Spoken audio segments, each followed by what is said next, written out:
pense que en fait, ce qu'il faut apprendre à développer si tu veux durer, c'est l'amour de s'entraîner en fait, davantage que l'amour de performer et que si tu développes l'amour de l'entraînement, tu vas performer. C'est quand même très corrélé. Alors après, il peut y avoir un moment où tu as plus envie de faire de compétition tout en ayant toujours envie de t'entraîner, mais tu peux pas avoir envie d'être performant sans avoir envie de t'entraîner. Donc il y a des gens qui vont avoir une motivation qui est liée qu'à la compétition et qui du coup vont s'entraîner uniquement pour la compétition. La problématique de ça, c'est que je pense que ça fonctionne tant que tu réussis en compétition. Mais dès lors que tes résultats sont pas à la hauteur de tes attentes, eh ben, tu trouves pas du sens dans tout ce que tu as fait. Et souvent, ces gens-là, ils vont, je pense, parler de sacrifice. Moi, je parle plus du tout de sacrifice dans ma pratique sportive. Bonjour à tous, je suis Guillaume Lalu et je suis ravi de vous retrouver dans ce nouvel épisode de Course Épique. Course Épique, c'est le podcast Running et Trail qui vous fait vivre dans chaque épisode une histoire de course hors du commun. Athlète émérite, coureur confirmé ou anonyme passionné, quand la légende d'une course et la destinée d'un coureur se rencontrent, c'est dans Course Épique qu'elle se raconte. Course Épique, c'est un nouvel épisode chaque mercredi, mais c'est également chaque lundi matin un extrait de l'épisode à venir pour bien démarrer la semaine ensemble. Nous avons donc rendez-vous 2 fois par semaine. Et si vous souhaitez suivre notre actualité au jour le jour et découvrir les coulisses du podcast, je vous donne rendez-vous sur notre compte Instagram courseepique.podcast. J'ai le plaisir de recevoir dans cet épisode Nicolas Martin. Figure majeure du trail de haut niveau à l'échelle nationale comme internationale, Nicolas va partager avec nous aujourd'hui sa récente performance à l'occasion des championnats du monde de trail à Chiang Mai en Thaïlande. Une compétition sur laquelle il a brillé à la fois en individuel, mais aussi avec l'équipe de France, revenant ainsi auréolé de 2 médailles d'argent à ajouter à sa collection déjà bien garnie. Cette remarquable performance est l'occasion rêvée d'évoquer plus largement le parcours de Nicolas, âgé aujourd'hui de 36 ans, et la façon dont son rapport à la course à pied a évolué au fil des années sans que jamais ne s'atténue sa passion viscérale pour ce sport. Un entretien d'une grande profondeur au regard de l'expérience et de la sagesse de Nicolas, et d'une précieuse authenticité, tant Nicolas aime à livrer ses points de vue sans détour. J'espère que vous passerez un aussi bon moment que moi en sa compagnie. Mais je ne vous en dis pas plus. Nicolas va vous raconter tout ça bien mieux que moi. Bienvenue dans notre nouvel épisode de Course Épique, Vice et Vertu.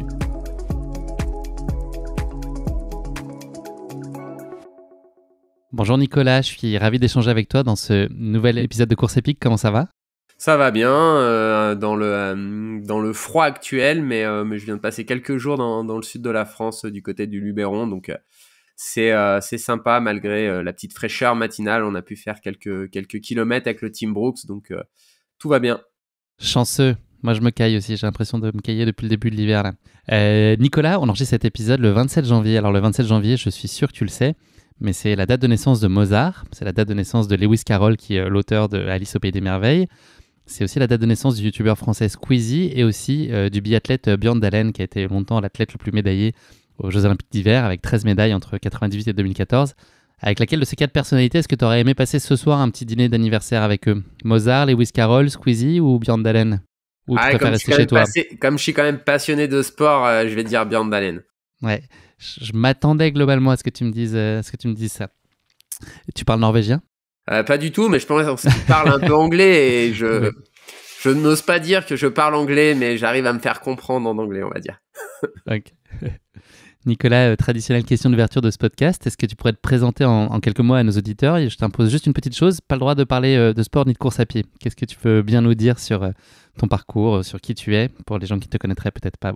Eh ben, Nicolas Martin, je vais avoir 37 ans en 2023 si tout va bien. J'habite dans le sud Isère, une petite commune d'environ 150 habitants dans le Trièves, donc qui est une petite région coincée entre les Hautes-Alpes et la Drôme dans l'extrême sud du département de l'Isère. Donc je grandis ici depuis que je suis tout petit, zone rurale. Mes parents étaient pas mal issus, pas vraiment du milieu agricole, mais mon papa était agriculteur. Après, il avait une entreprise de travaux agricoles et publics. Donc, j'ai passé mon enfance dans ce territoire très préservé.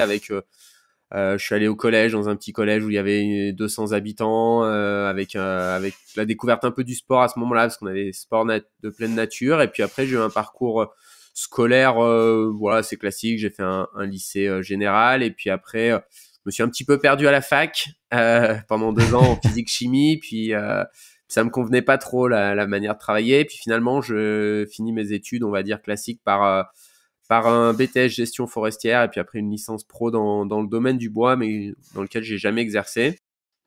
Et voilà, et puis j'ai toujours eu un peu la passion du sport en tant que spectateur, pas forcément dans une famille sportive, mais toujours une enfance active, comme je te disais.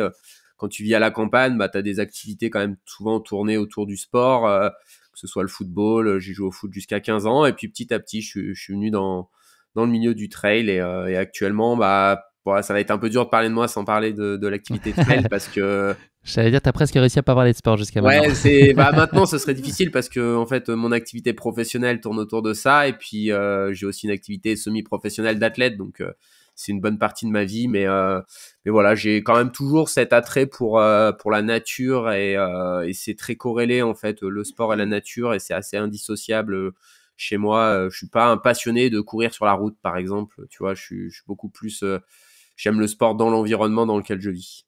T'as jamais envie de déménager? J'ai vécu un petit peu en Savoie et en Haute-Savoie, mais c'était toujours un peu les mêmes territoires. Voilà, j'ai quand même besoin de cette proximité de la montagne et de la nature. Il y a d'autres territoires très beaux en France. Dans le Luberon, c'est très joli, mais c'est pas forcément les territoires où j'aurais envie de vivre tout le temps, quoi. J'arriverai pas à te convaincre de venir avec moi à Paris et qu'on aille courir à Montmartre et que tu t'installes à Ça, Paris. je pense que personne n'a de bourse assez importante pour me convaincre de vivre, de vivre à Paris. Nicolas, tu nous l'as dit, tu as d'abord évolué à crampons au pied jusqu'à tes 15 ans. Cet intérêt pour le foot, il est né comment? C'est un peu comme tous les gamins. Est-ce que tu as baigné dans un environnement qui était très porté vers ce sport-là? Et puis, qu'est-ce qui t'appelait? C'était quoi le côté collectif, hyper ludique de ce sport? C'était un défouloir comme aurait pu être un autre sport? C'était quoi ton rapport au Ah, foot? le foot, c'était, je pense, le fait que c'est quand même un des sports les plus pratiqués vraiment au début.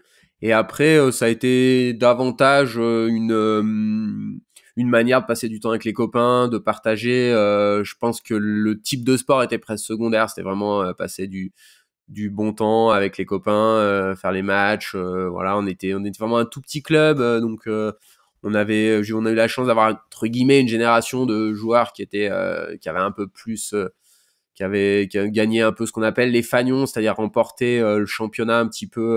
Enfin, on jouait au niveau district, départemental, mais on a été la première équipe du club à gagner ça. Donc ça a été une belle aventure. Et puis après, j'aimais beaucoup le foot. Après, c'était plus mon autre passion un petit peu de l'époque. Mon papa était chasseur, et on avait des chiens de chasse, et c'était pas trop compatible avec les matchs de foot, parce que c'est vrai que les sports collectifs, ça a cette dimension partage, mais ça a aussi cette dimension d'imposer des contraintes, parce que bah tu peux pratiquer qu'avec le groupe. Donc c'est comme ça que j'ai arrêté le foot, et après je pense que si j'avais pas fait Sans regret? non, sans regret. J'ai rejoué pendant une saison quand j'avais commencé à faire plus du trail. Mais ouais, il y a vraiment ce que j'ai aimé dans l'activité après trail, course à pied, c'était quand même cette facilité de pratiquer un peu quand c'est adapté parfaitement à ta vie, quand t'as un moment. Donc c'est un peu pour ça. Après, on peut pas tout faire, faut faire un petit peu des choix. Après, quand t'as une carrière un peu d'athlète de haut niveau, c'est quand même très focus sur la performance, et du coup, ça a des bons côtés, mais ça a aussi des fois des côtés un petit peu plus limitatifs. T'avais des posters de footballeurs dans ta chambre? T'avais des icônes de jeunesse ou pas? J'ai jamais été très fan, mais j'aimais bien les Girondins de Bordeaux.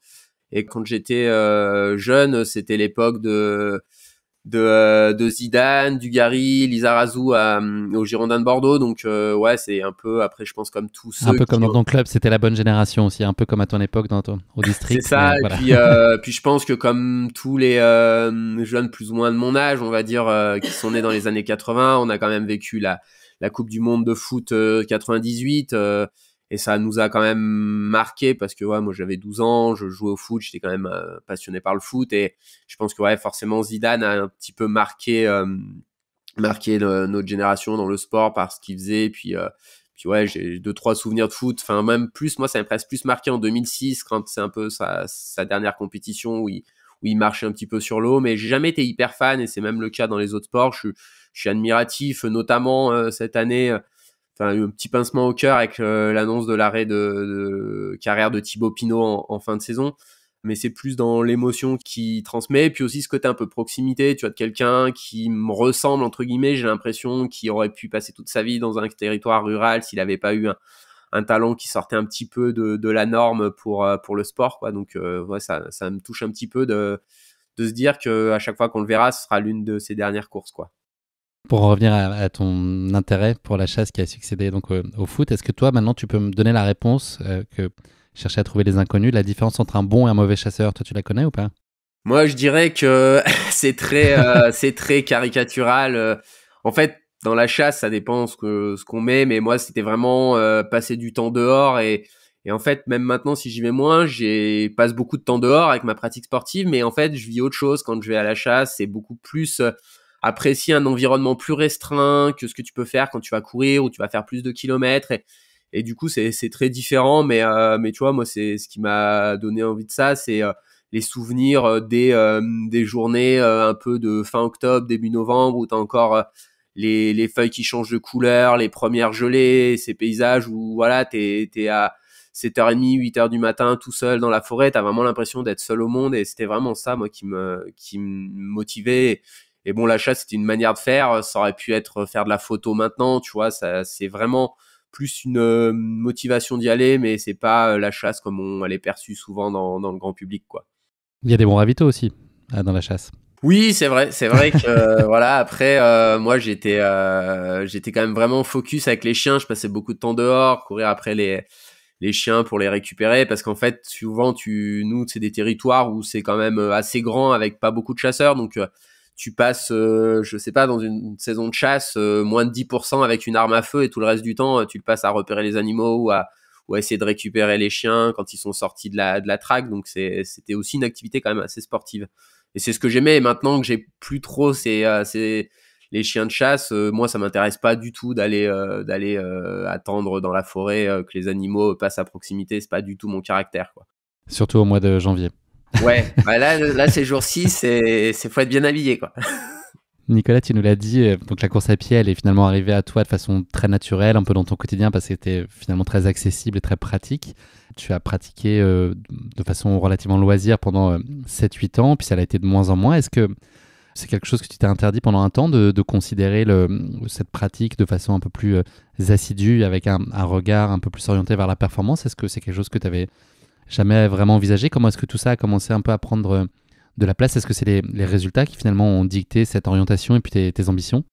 Bah, j'avais pas du tout en fait de connaissance de ce qu'était s'entraîner. Moi à l'époque, je courais presque tous les jours à partir de 15-16 ans. Tu vois, enfin c'est marrant parce que le week-end dernier, j'ai couru avec mon cousin, bon, qui habite à côté de chez moi, mais avec qui j'ai commencé la course à pied il y a je pense plus de 20 ans.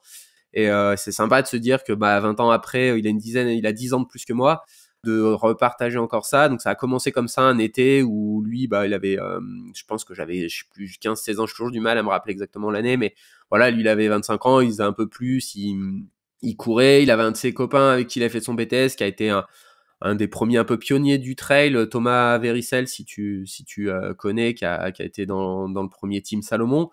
Et donc voilà, moi j'ai découvert comme ça. Après je courais, on va dire 3-4 fois semaine tant que j'étais au lycée, parce que je pouvais pas trop courir la semaine, on n'avait pas trop le droit de sortir librement. Et à partir du moment où je suis allé à la fac, là, je me suis mis à courir, je pense quasiment tous les jours, 1 heure et demie. Moi j'avais l'impression que c'était de l'entraînement soutenu. Puis c'est plus tard, alors après j'avais des prédispositions, je pense, donc j'ai fait des petites courses comme C'était ça. pour Mais aller un peu moins à la fac aussi, peut-être, non? non, mais je courais vraiment. Non, pour le coup, j'étais assidu. J'allais à tous les cours. Pour le coup, je faisais pas péter les cours. C'était plus que je travaillais pas beaucoup à côté. Mais non, du coup, ouais, je courais souvent le soir en rentrant de la fac, 1 heure et demie. J'habitais sur Grenoble et il y a un territoire qui est un peu le lieu de la forêt dans lequel mon club s'entraîne maintenant. Et voilà, donc je courais presque pas toujours le même tour, mais assez souvent plus ou moins le même tour. Voilà, 1 heure et quart, un peu à bloc, tu vois, enfin ce qu'on appelle du tempo, de l'endurance active. Et donc après, j'ai vraiment fini mes études. Je suis rentré dans le monde professionnel en 2009. Et c'est au cours de l'année 2009, 2010, début 2010, que je me suis dit, bah tiens, j'ai envie de faire un peu plus sérieux. Donc j'avais cette volonté-là, mais cette méconnaissance, et du coup, je m'entraînais pas, je pense, assez pour vraiment faire du haut niveau. Et c'est là que j'ai rencontré mon entraîneur, Patrick Bringer, en mai 2010, et c'est à partir de là que ça a vraiment décollé. Et après, j'avais des rêves, tu vois, gagner les Templiers, être en équipe de France, mais je pense que j'ai toujours été quelqu'un qui était plus dans le fait de faire les choses plus que de vouloir avoir quelque chose, genre gagner des courses. C'était davantage de vivre quelque chose où tu sens, alors je pense qu'au début c'était ça, une forme de reconnaissance, quelque chose où tu as l'impression que tu réussis, tu sors un peu de la norme. Donc c'était des motivations un peu extrinsèques au début, puis après c'est assez devenu intrinsèque et vraiment un quotidien pour moi, quoi. Est-ce que ça a été aussi la première fois que tu ressentais, tu as parlé de tes études, que tu ressentais quelque chose de très passionnel, enfin quelque chose qui te faisait vibrer et qui te portait, ça a été aussi ça qui t'a poussé et t'as senti naître en toi avec la course à pied? Bah complètement, tu vois, tu m'as bien cerné. Je pense que j'étais quelqu'un qui était pas, j'aime pas dire intelligent, mais qui aurait pu faire des études, tu vois. J'avais des facilités. J'ai eu des mentions au bac. Je travaillais vraiment pas beaucoup. Mais j'ai jamais trouvé de quelque chose qui me motivait vraiment. Et comme je suis pas quelqu'un qui rentre trop dans les normes. Je ne faisais pas les choses juste pour faire comme on attendait de moi. Et donc, du coup, le fait de ne pas avoir trouvé cette passion dans les études, ça fait que j'ai jamais trouvé quelque chose où j'avais envie d'investir beaucoup de temps pour ça. C'est pour ça, d'ailleurs, que j'étais pas allé en prépa parce que je savais que ça me conviendrait pas du tout de mettre tout entre parenthèses et que je voyais pas de sens pour faire ça. Et c'est vrai que dans le sport, j'ai trouvé cette possibilité-là et voilà, comme c'était vraiment une passion et que ça me demandait pas d'effort et que je trouvais du sens, c'est vrai que je me suis investi beaucoup là-dedans parce que c'était entre guillemets facile, quoi. Tu as parlé de Patrick, donc qui est ton entraîneur depuis 2010, Patrick Bringer. Qu'est-ce qui fait que ça fonctionne encore 13 ans après? C'est quoi la juste place de chacun? Enfin, c'est quoi la relation que vous avez? Est-ce que c'est une relation très professionnelle, amicale, paternaliste? Enfin, c'est quoi les ingrédients qui font que 13 ans après, ça tient toujours et que chacun y trouve son compte, sportivement notamment? Bah, ça a été un petit peu tout ce que tu décris en fait, donc ça a évolué, ça a été plutôt paternaliste au début parce que j'avais pas de légitimité pour discuter ce que me proposait Patrick.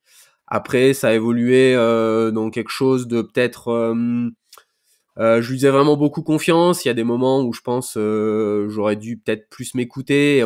Quelquefois, on est allé peut-être pas droit dans le mur, mais on est peut-être allé un peu dans la surcharge et on est passé à côté de peut-être quelques résultats certaines années.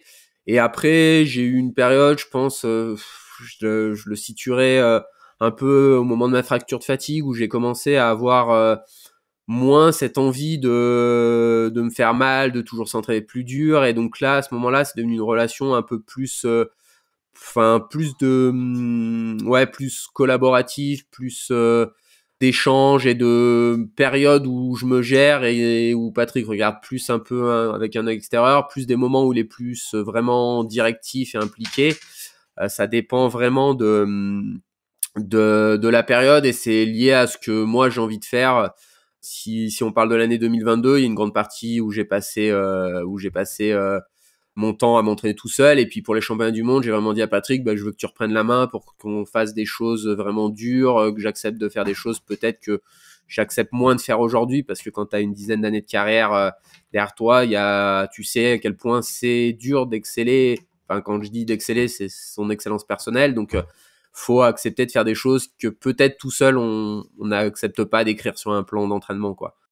Est-ce qu'il y a un conseil ou un enseignement qui t'a transmis avec lequel tu vis aujourd'hui et que tu as toi-même, on en parlera un peu plus tard aussi de ta casquette d'entraîneur, mais est-ce qu'il y a une phrase un peu fondatrice ou un point de vue très fondateur qui t'habite encore aujourd'hui, qui te guide aussi?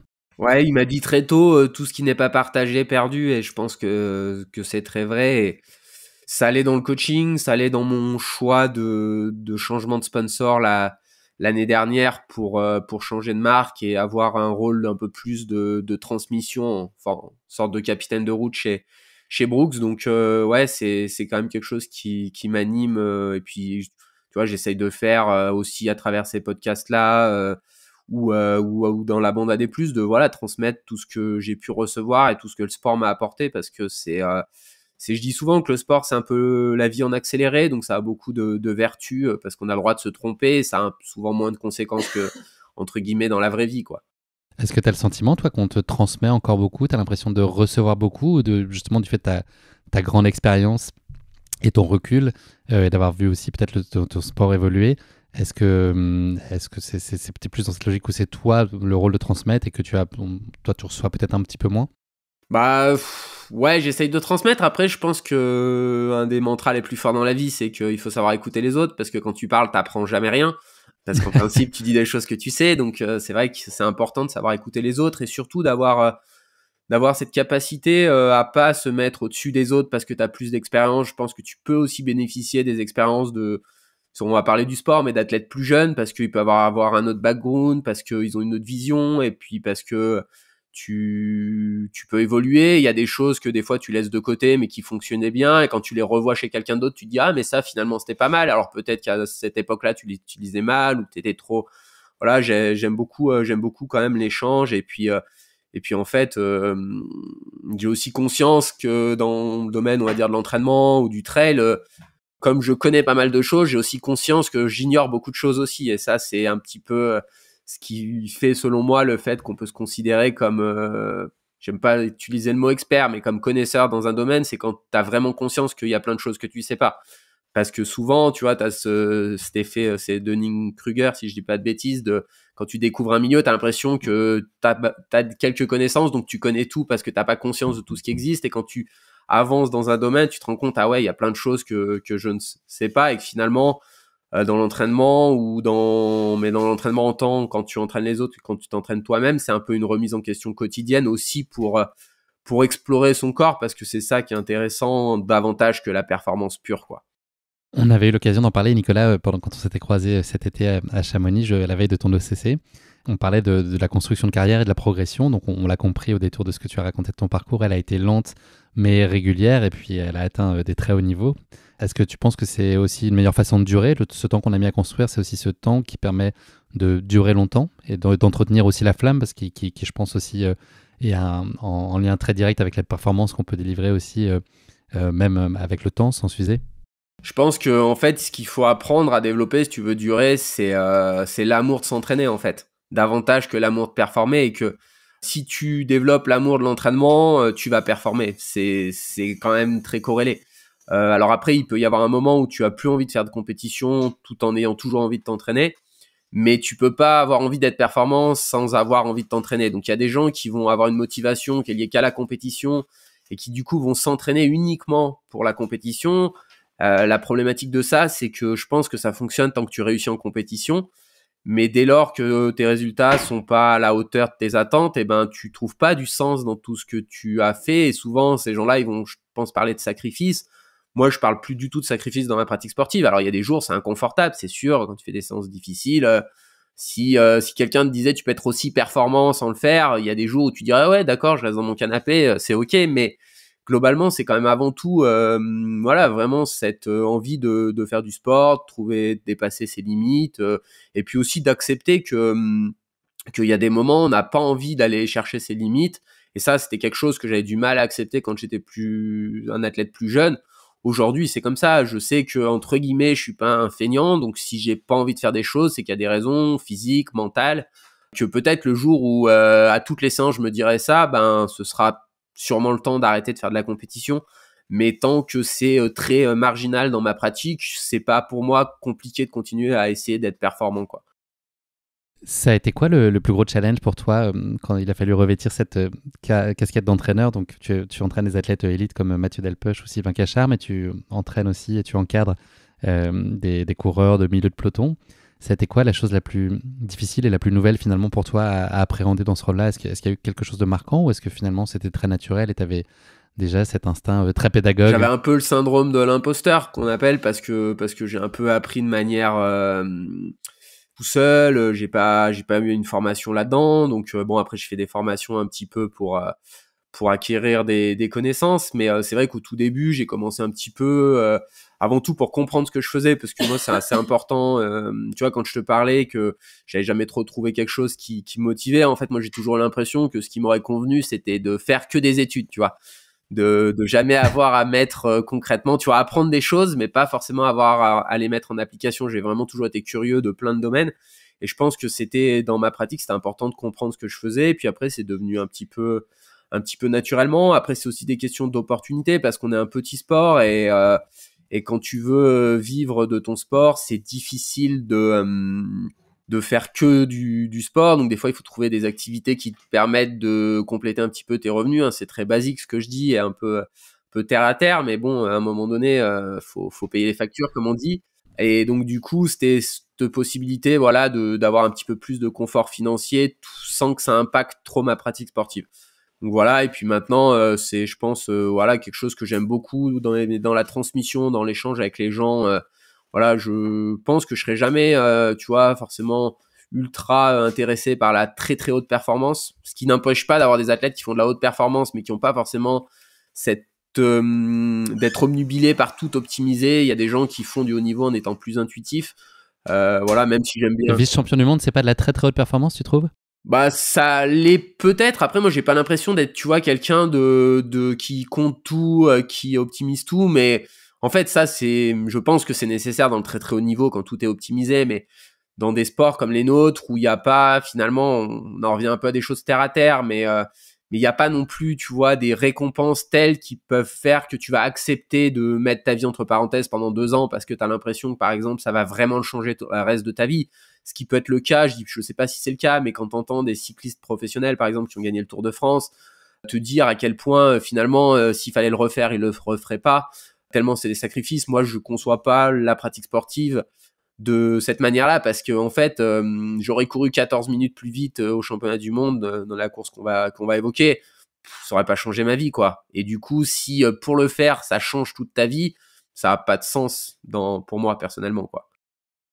Pour parler plus particulièrement des courses, comment est-ce que toi tu détermines tes calendriers sur une année? Est-ce que tu vas d'abord placer un ou deux très gros objectifs A et puis ensuite tu vas essaimer et construire jusqu'à ces rendez-vous? Et c'est quoi un peu les points de passage obligés pour toi dans une année? Est-ce que tu détermines ça vraiment de façon très conjointe avec Patrick, éventuellement avec Brooks? Voilà, comment est-ce que tout ça, ou tes autres partenaires d'ailleurs, comment est-ce que tout ça se danse? Est-ce que c'est ton cœur qui parle en premier? C'est plutôt une planification avec des rendez-vous assez incontournables. Alors, moi, j'ai jamais été trop dans la vie de découvrir tout le temps des nouvelles courses. J'ai fait 10 fois le Ventoux, j'ai fait 9 fois les Templiers, je crois. Donc, tu vois, beaucoup les courses qui me plaisent, ça me gêne pas du tout de les refaire. Donc, après, il faut jongler, je pense, quand tu as une carrière professionnelle, entre ce que tu as vraiment envie de faire et quand même tes qualités. C'est-à-dire que moi, j'adore les courses courtes, mais c'est pas vraiment mes qualités. Voilà, par exemple, les Golden Trail Series, bah, c'est un circuit que j'apprécie parce qu'il y a beaucoup de concurrence, mais j'ai pas aujourd'hui le talent pour me permettre de faire que ce circuit-là, parce que bah, si tu fais tout le temps entre 10 et 15, c'est pas non plus ce qu'attend ton partenaire, parce que il t'a pas forcément engagé sur ces qualités-là. Donc, il faut trouver un équilibre. Alors, donc, j'essaye de trouver un équilibre avec des courses un peu phares sur lesquelles j'espère pouvoir être performant, et d'autres courses plus plaisir. Voilà, l'année dernière, j'ai découvert Zegama. Bon, je sais très bien que je vais pas jouer les premiers rôles à Zegama, mais par contre, ça convient complètement à ma vision du sport. C'est l'une des courses les plus relevées sur le format Mara Trail, et moi, de rentrer par exemple dans les 20 sur une course comme ça, je sais que ça a de la valeur. Ça a pas forcément de valeur médiatique et tout, mais je sais que sportivement, ça a une vraie valeur, et donc ça m'intéresse de faire ces courses-là. Donc, faut trouver l'équilibre. Et ça, c'est plutôt un fonctionnement d'athlète, je trouve, élite. Après, chez les individus qui ont plus une vie à côté, moi, je pense qu'il faut davantage voir ce qu'on peut faire comme type d'entraînement et se fixer des objectifs plutôt par rapport à ça, que ce qui est trop fait souvent comme les élites, de se fixer des objectifs et de se dire, ah ouais, mais maintenant, en fait, je me suis fixé cet objectif, et puis faut s'entraîner tant d'heures dans la semaine, et puis je suis peut-être pas capable de le faire à cause de ma vie. Et ça, j'essaye moi de le transmettre aux gens que j'accompagne, d'être dans une pratique qui est équilibrée, qui s'équilibre avec leur vie. Alors oui, on peut avoir des rêves et puis essayer de faire une grosse course qui peut-être demande de bouleverser sa vie, mais faire des choses qui sont complètement en non-adéquation avec sa vie de tous les jours, sa vie professionnelle, sa vie familiale, c'est pas quelque chose que j'ai envie d'accompagner personnellement en tant que coach, quoi. Donc beaucoup de progressivité Ouais, dans de sa la démarche. progressivité, Ok. et puis je pense que c'est ce dont je comprends, hein, le rêve de boucler des ultras, mais il faut avoir conscience que c'est extrême comme pratique, et qu'une pratique extrême, ça demande un entraînement peut-être pas extrême, mais en tout cas un vrai entraînement, et qui est pas toujours ce que personnellement j'ai l'impression d'observer dans le milieu du trail, quoi. Et des jalons intermédiaires qui valident aussi cette progression. Oui, c'est ça. Alors après, de pas passer du maratrail à un ultra. C'est ça. Après, c'est très généraliste et c'est dur de le dire parce qu'il y a des exemples, il y a des contre-exemples, il y a des gens qui ont des capacités qui vont pouvoir un peu plus sauter les étapes. Mais la plupart du temps, si on saute trop les étapes, on passe plus de temps à se soigner et à soigner des blessures qu'à courir. Et c'est pas l'objectif, je pense, quand on se met sur la course à pied.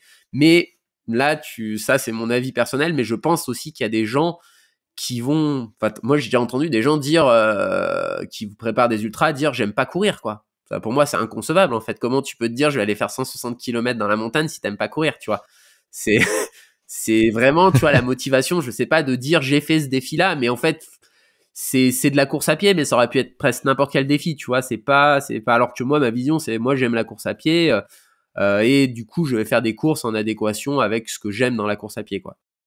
C'est quoi, Nicolas, aujourd'hui, les ingrédients qui sont indispensables pour qu'une course elle soit réussie pour toi? Au sens très large, qu'est-ce qu'il faut qu'elle ait à tout prix? Je dirais que la prépa soit bien passée pour que j'ai l'impression de pouvoir être une bonne version de moi-même sur la course.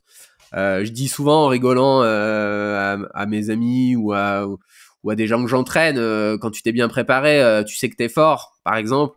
Il y a que les autres qui le savent pas. Et finalement, la course, c'est tu montres aux autres que t'es fort, mais c'est quand même rare, tu vois, d'aller sur une course en se disant ouais, franchement, je sais pas du tout comment je suis, et puis d'avoir des sensations de folie. Enfin, moi personnellement, ça m'est jamais arrivé. À chaque fois que j'ai réussi quand même des bonnes courses, dans les entraînements avant, dans les semaines avant, je savais que j'avais le potentiel pour faire une bonne course. Après, il y a des aléas, il y a des fois tu n'y arrives pas pour diverses raisons, mais en tout cas, tu t'es pas surpris de te dire ah waouh, je suis super bien aujourd'hui, quoi. En principe, quand même, tu le sens dans les jours avant, et donc ouais, c'est vraiment ça aussi que je trouve un peu grisant. Moi, j'aime bien les fins de préparation, quand tu commences à avoir vraiment des super sensations, qu'on commence à un peu alléger l'entraînement, donc il y a moins de fatigue. T'as vraiment ces jours qui sont assez précieux parce que finalement, ils sont, pour quelqu'un comme moi qui arrive entre guillemets en fin de carrière, tu te rends compte qu'ils sont pas si nombreux que ça dans une carrière et qu'il faut savoir en profiter de ces sensations un peu, où en vélo, on dirait, tu sens pas les pédales. Ben c'est dans le trail, moi je dis en rigolant, des fois t'as l'impression que tu peux modifier la gravité, tu vois. T'es dans une montée, t'as l'impression que tu sens pas la gravité ce jour-là, et ça, c'est vraiment des sensations qui sont assez géniales, quoi. Ça t'arrive encore d'être surpris sur une course par son déroulement, le parcours, ton ressenti, ou est-ce que tu as le sentiment d'avoir, de par ton expérience, une palette assez large des scénarios auxquels tu as pu être confronté? Est-ce qu'aujourd'hui tu sais faire face et identifier chaque situation, ou est-ce que tu peux t'arriver encore de vivre des moments un peu incertains ou sur lesquels tu comprends pas trop ce qui se passe? Ouais, il y a toujours des surprises. J'ai toujours du mal à gérer les très fortes densités des débuts de course, et il y en a de plus en plus sur moi. Surtout, par exemple, Zegama, tu vois, je savais qu'il fallait être derrière au début de la course, qu'il fallait accepter de partir prudemment, mais c'était dur de dire. Alors, c'était dur de fixer un objectif, mais je me disais, voilà, avec une bonne course, tu peux faire entre 10 et 15, rentrer dans le top 10 avec une top course. Et donc, du coup, j'étais, je sais plus exactement, mais genre vers la 30e place, c'était dur d'accepter d'aller encore plus doucement, de reculer. Et bon, tu vois, enfin, pour donner un exemple, mais au premier ravitaillement, j'étais que 45 secondes devant Nienke Brinkman, la première féminine, donc je pouvais pas non plus, je pense, aller beaucoup moins vite. Et donc ça, c'était assez dur mentalement à accepter. Et donc, du coup, quand tu as cette difficulté à accepter, tu cours un peu trop vite et souvent, tu le payes en fin de course.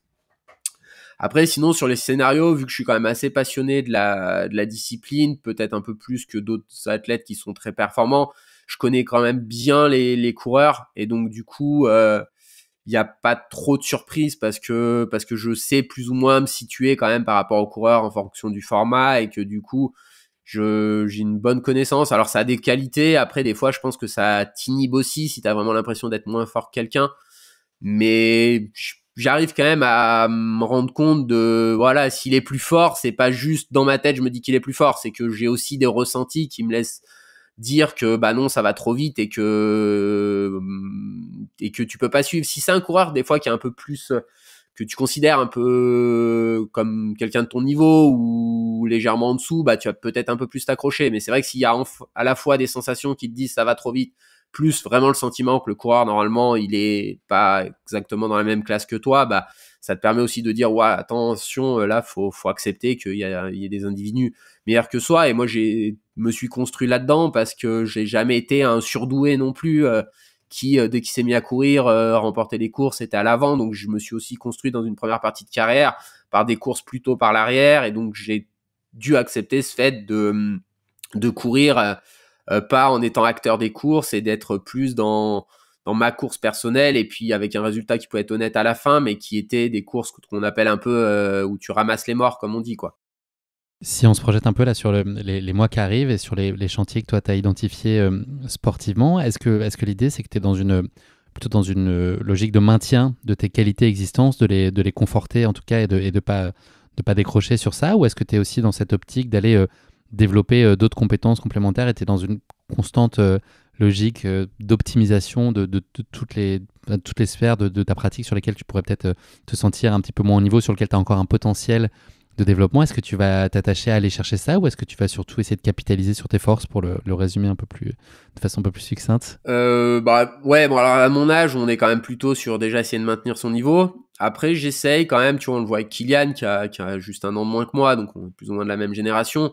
On a vu que la saison dernière, il avait peut-être fait ce qu'il avait jamais fait dans sa vie, donc je pense qu'il y a toujours moyen d'améliorer des choses. Après, j'ai toujours eu le sentiment, moi personnellement, que pour aller plus loin, j'avais des limites mentales.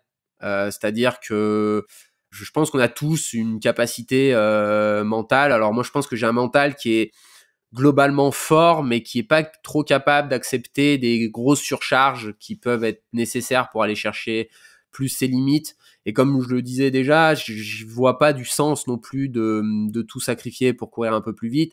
Après, j'essaye par contre dans mon entraînement d'implémenter des nouvelles choses, mais plus pour ne pas se lasser, parce que c'est aussi une facilité de dire bah voilà, je sais, je me prépare comme ça fonctionne, mais bon bah du coup t'as beaucoup aussi de souvenirs, et donc de se dire ah oui, mais je sais à quel point ça va être dur si tu fais toujours les mêmes choses. Donc j'essaye d'avoir un niveau plus ou moins similaire, mais en faisant pas tout le temps la même préparation. Par exemple, pour citer un exemple, cet hiver, ben je me suis mis un peu à la musculation. Je n'étais jamais allé dans une salle, je n'étais jamais passé sous des barres. Je suis pas intimement convaincu que ça améliore complètement la performance. Par exemple, tu vois, si tu me disais vraiment est-ce que faut aller faire du ski de rando tous les jours plutôt que de faire de la muscu, je te dirais il faut aller faire du ski de rando tous les jours. Mais je sais qu'aller faire 4-5 heures de ski de rando, je suis pas forcément prêt à le faire, j'ai pas forcément le temps non plus pour le faire. Donc je me suis dit bah tiens, je vais essayer de faire de la muscu, c'est nouveau, ça varie un petit peu. Je m'embourgeoise un peu si mon coach m'entend, Patrick, il va me dire là c'est le temps d'arrêter, mais bon, quand il fait -5, t'es pas plus mal dans une salle que dehors. Mais mais il dit toujours que si tu commences à regarder la météo, c'est que c'est temps de s'arrêter. Mais non, voilà, c'est avant tout, je le dis, hein, Ça se comprend, ouais. dans une première partie de carrière, j'en discutais ce matin avec un jeune athlète, dans une première partie de carrière, faut être un peu dans l'après, un peu dans le moyen et le long terme. Quand tu arrives, je dirais au-delà de 35 ans, faut être quand même davantage dans le court terme, et déjà d'essayer sur les courses d'être une bonne version de soi-même, parce que bah, si tu es une bonne version de soi-même, tu dois pouvoir faire ce que tu as déjà fait avant, modulo le niveau de tes adversaires que tu ne maîtrises pas. J'ai une dernière question pour cette phase préliminaire de nos échanges qui est en lien avec ta sensibilité sur la thématique environnementale, qui est un sujet sur lequel on a pour beaucoup un rapport qui est assez schizophrène, et puis qui dans ton cas et dans le cas d'athlètes de ton calibre, ça peut entrer en friction avec le statut de coureur et puis des déplacements qu'impose occasionnellement cette pratique de haut niveau. Est-ce que tu as prévu d'adapter ton calendrier en 2023 en conséquence? C'est quoi ce que toi tu penses être les leviers qui sont actionnables pour toi, mais aussi pour chacun, pour pouvoir faire déjà des premiers mouvements et insuffler un nouvel élan?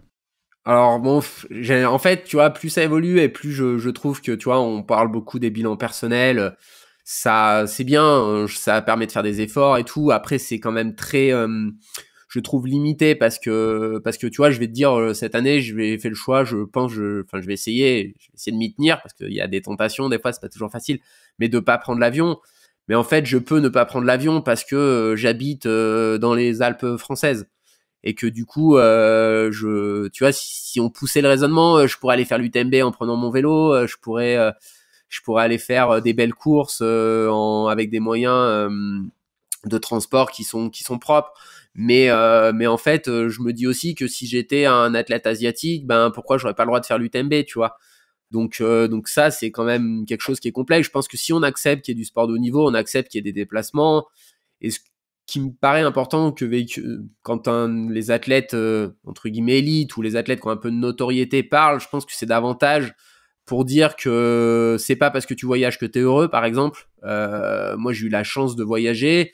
Je me suis rendu compte que c'est pas quelque chose qui est important pour moi de voyager. C'est-à-dire que j'ai voyagé parce que c'était nécessaire à ma pratique. Mais comme, je sais pas, quelqu'un est ingénieur et doit aller une fois ou deux par an en Chine pour aller voir les usines.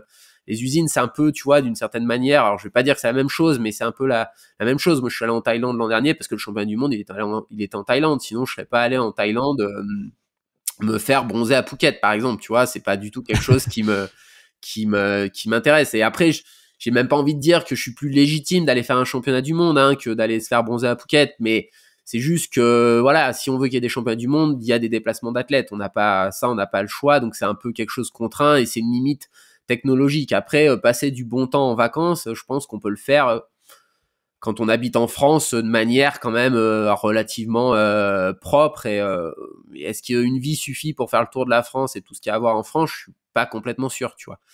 Et il y en a beaucoup qui parlent de culture et j'ai écouté un podcast d'Aurélien Barraud récemment, parlait d'altérité, je crois, et qui disait, en parlant de ses étudiants, il disait, mais la plupart des étudiants, ils vivent dans des immeubles et en fait, il y a énormément de culture juste dans ton immeuble si tu te donnes les moyens de rencontrer les gens qui habitent à côté de chez toi. Alors, c'est moins le cas, moi, où j'habite, parce qu'il y a moins de monde et c'est un peu plus, on va dire, tous la même culture, mais tu vois, il y a vraiment, si c'est important, et c'est pas le cas par exemple pour moi, mais si c'est important pour les gens, je pense qu'il y a aussi des moyens, ce qui veut pas dire ne jamais prendre l'avion, mais ce qui veut dire juste avoir conscience de l'impact que ça a.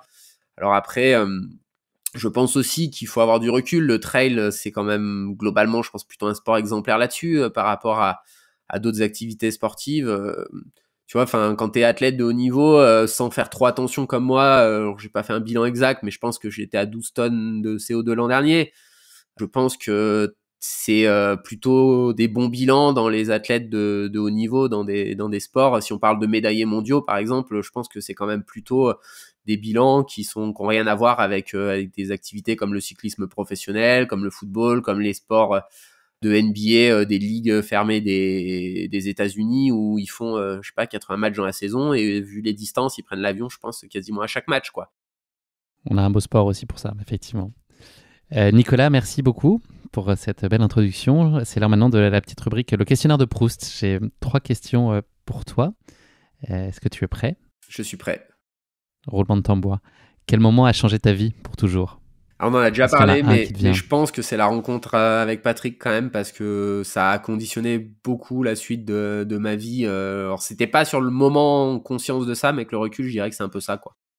Quel talent aimerais-tu le plus avoir? Celui d'être Patrick Bringer ou un autre? Non, celui de savoir chanter ou d'être capable de vraiment faire quelque chose de concret de mes mains, tu vois.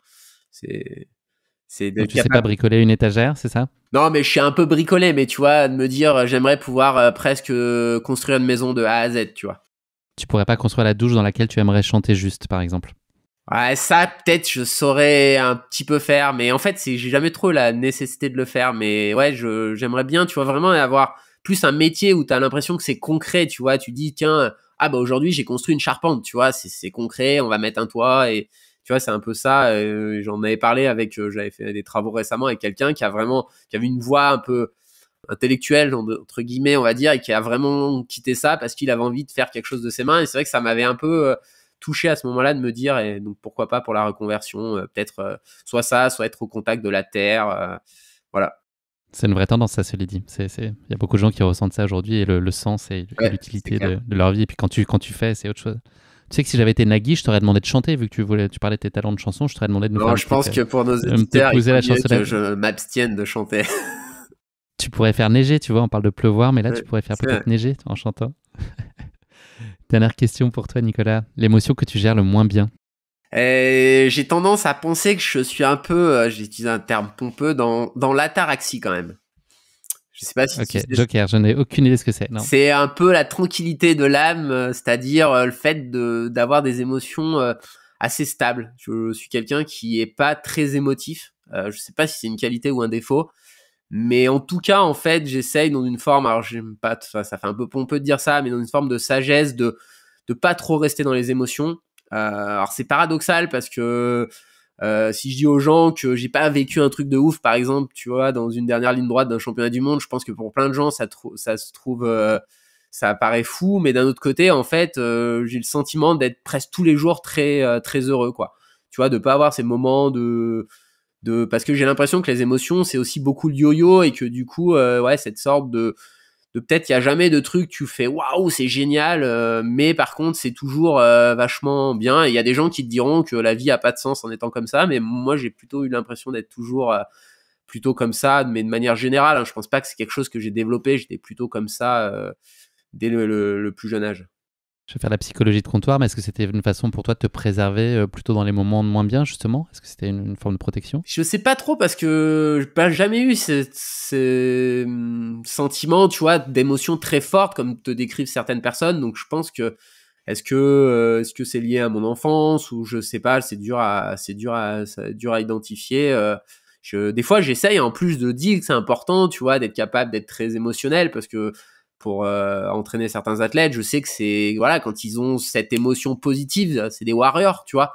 Mais je vois aussi que quand ils ont ces émotions dans l'autre sens, plus de manière négative, ils sont assez inhibés. Donc en fait, moi, ce que j'essaye de faire aujourd'hui, on va dire, si je caricature, c'est d'essayer d'avoir ces émotions positives parce que c'est cool de vivre des émotions positives, mais du coup, quand c'est plus négatif, ça veut pas dire rien ressentir, mais c'est d'essayer de dire, ok, j'ai ressenti, j'accepte le truc, et puis j'essaye de mettre en place des choses pour changer ça, mais tu vois, par exemple, quand tu as un problème, moi j'aime beaucoup un auteur que j'ai pas mal lu qui s'appelle Eckhart Tolle, je sais pas si tu connais, Le pouvoir du moment présent, c'est un de ses Non, livres je connais Jean Tollet, mais pas les plus Edgar Tolle. connus, ou Nouvelle Terre, qui est très quelque chose centré sur l'ego.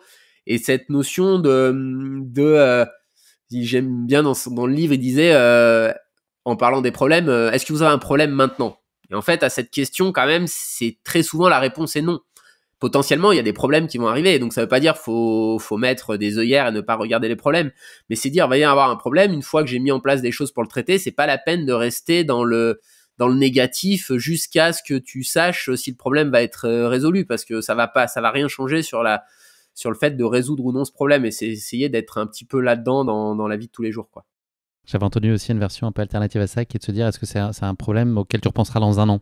Tu vois, est-ce que le Voilà, truc là qui te paraît inextricable auquel tu es confronté aujourd'hui, est-ce que vraiment dans un an, tu te souviendras même l'avoir rencontré? c'est ça.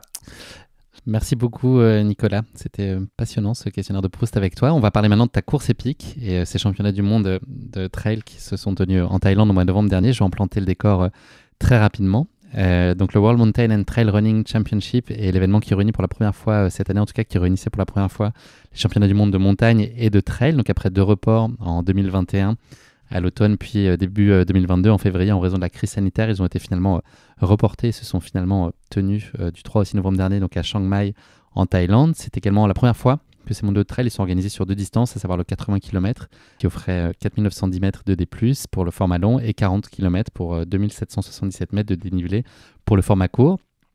Il y avait vraiment du très très haut calibre, puisque chez les hommes, malgré la défection de Tom Evans et de Namberger, il y avait 5 coureurs qui présentaient une Cotitra qui était supérieure à 900, dont toi, mais il y avait aussi Adam Peterman qui s'est illustré sur la course, Thibaut Garivier, Andreas Reiterer, et un 5e qui est le Martin Antamaten. Voilà, côté tricolore, il y avait une belle équipe qui était sélectionnée et encadrée par Adrien Séguret. Je vais quand même citer tout le monde, ça permettra de mesurer quand même les talents qu'on a en équipe de France, que ce soit sur format court ou long. Donc chez les femmes, sur le court, on a Mathilde Sagne, Esther Eustache, Louise Servan-Penoat, Anaïs Sabrier, Candice Fertin. Sur le long, Blandine Lirondelle, qui est devenue championne du monde, comme vous le savez peut-être probablement cette année aussi. Audrey Tanguy, Marion Delespierre, Jocelyne Poli, Manon Board, Laure Paradan. Et chez toi, à tes côtés, avec Thibaut, dont j'ai parlé tout à l'heure, Ludovic Pommeret, Paul Matou, Martin Kern, Arthur Joyeux-Brouillon sur le format long. Et sur le court, Thomas Cardin, Fred Tranchant, Julien Rancon, Timothée Beaumier, Kevin Vermeulen et Arnaud Bonin. Voilà, ça a de la gueule quand même. Hein. Ouais, on a de la chance et on avait quelques absents. Ce qui veut dire quand même le réservoir en France, qui est, je pense, quand même l'une des nations les plus denses au monde. En particulier, je pense, sur le format court homme où tu vois, tu peux rajouter à ces noms-là Thibaut Barognan, Tony Felber et d'autres. Donc, ouais, grosse densité en France et c'est sympa. C'est aussi, je pense, qui tire tout le monde vers le haut. Au total, vous étiez donc 900 athlètes élites issus de 46 fédérations sur les différentes courses de ces championnats du monde thaïlandais. Je ne sais pas si tu connaissais Ouais, j'ai ce exactement le chiffre. chiffre, non, mais il y avait pas mal de nations Un et ordre rien que la d'idée. France, on Ouais. était une délégation avec les athlètes et le staff de 49 personnes, je crois, donc une belle délégation. Nicolas, c'est le moment qui fâche un peu, c'est la question qui pique. Voilà, c'est une question très gentiment piège que je pose à mes invités. C'est toujours un peu tiré par les cheveux, je préfère te prévenir. La course dont on va parler aujourd'hui, elle se tient à Chiang Mai. Alors, j'aurais pu parler du mot Chang et de faire une question sur Michael Chang, par exemple, ça aurait été une possibilité. Mais j'ai Et le préféré service à faire la cuillère. l'opposé. Exactement, le fameux. Mais ça va être une question sur Mai, et qui dit Mai dit moutarde. Donc, voilà ma question pour toi. C'est n'importe quoi, hein, je t'avais prévenu, Nicolas. Est-ce que tu pourrais me donner la date de création officielle de la moutarde Mai? Alors, je vais donner quand même 3 choix de réponse. Pour 1885, te guider. non? Ah, alors, je te propose les choix. 1747, 1819 et 1927. 1819, non? Eh ben, c'est 1747, figure-toi. 1747. C'est Antoine-Claude Maille, tu vois, il portait déjà le En fait, le nom pire, c'est qu'il a donné que à je son saison. visualise écrit sur le pot, tu vois. Ah, C'est bah, pour ça que j'avais déjà je me suis remarqué que fait c'était réflexion. vieux, tu vois. C'est pour ça que je te disais 1800. Tu vois, c'est écrit en bas, là, il me semble, sur l'étiquette. Mais Ouais, t'as raison. Ouais, effectivement, maintenant que tu le dis. ouais. Et bah, il avait déjà ouvert sa boutique, tu vois, rue Saint-André-des-Arts à Paris. Et donc voilà, c'est vraiment l'acte de naissance officiel de la moutarde Maille. Et ensuite, il est devenu fournisseur de la cour de Hongrie. Il a ensuite décroché les armes du roi de France en 1769, puis celles de Catherine II de Russie en 1771. Tout ça, je le sais de tête, hein, comme tu peux Ouais. l'imaginer, évidemment. Donc voilà, donc ça a été vraiment considéré comme le premier homme de moutarde de l'Europe. Et donc voilà, les produits de la maison Maille ensuite chatouillaient nos papilles pendant plus de 250 ans pour nous, tous les Européens, puis aussi les cours royales à l'époque. Donc voilà, je pense que bon nombre d'entrepreneurs en tout cas pourraient s'en inspirer et en prendre de la graine au vu d'une telle longévité. Belle blague, Euh, belle blague. Ouais, attends, j'en ai une deuxième, bouge pas.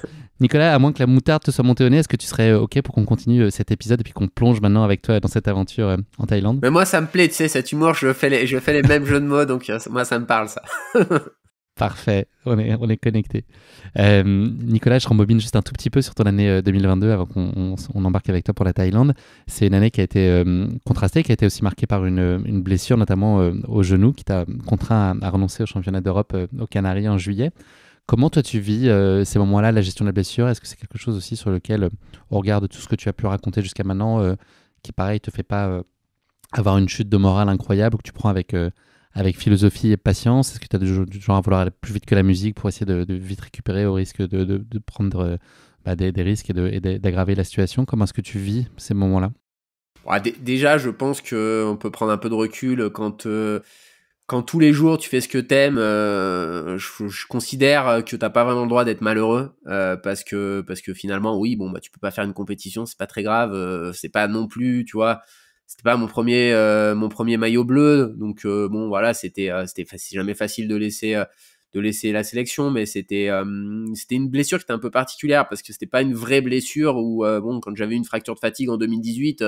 Là, à moins d'avoir un déséquilibre un peu psychologique, faut faire du repos. Il y a pas à tortiller. Là, c'était une gêne Une pathologie, ouais. qui était un peu nocive à la performance, mais qui m'empêchait pas de pratiquer. C'est vrai que j'aurais devoir faire du sport, donc j'avais du mal à m'arrêter.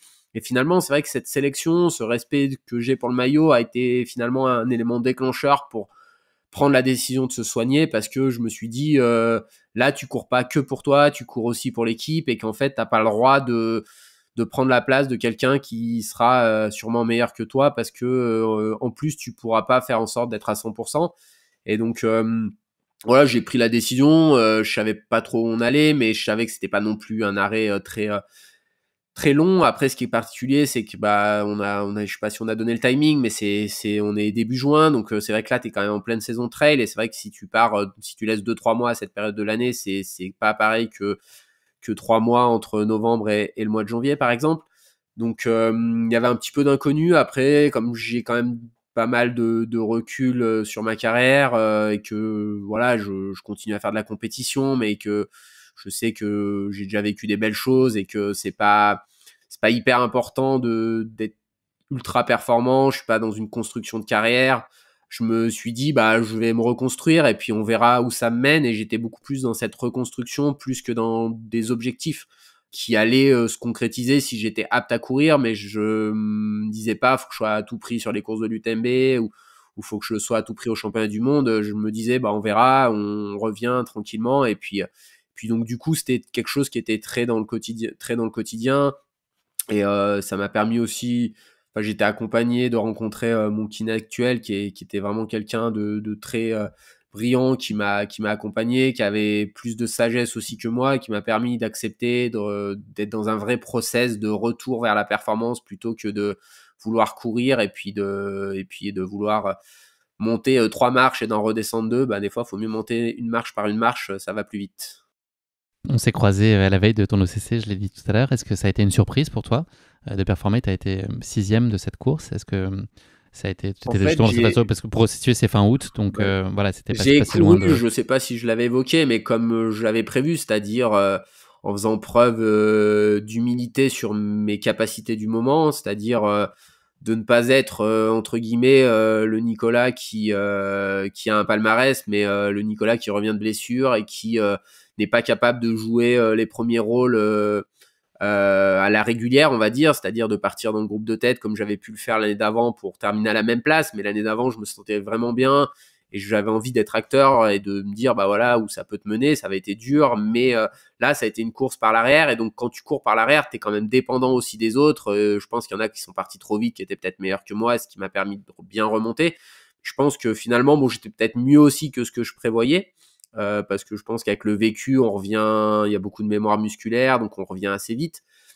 Mais c'était aussi quand même là un petit peu, quand j'ai vu que les sensations revenaient aussi, quand même un peu dans l'après, de se dire l'objectif, ça va être les championnats du monde, et que là, ce jour-là, c'est de montrer que je suis déjà revenu à un bon niveau de forme, qui fait qu'en étant quand même, entre guillemets, quelqu'un qui peut être un cadre en équipe de France, le fait de montrer que je pouvais monter en puissance, ça pouvait être déterminant au-delà de la place pour faire partie de l'aventure à Chiang Mai.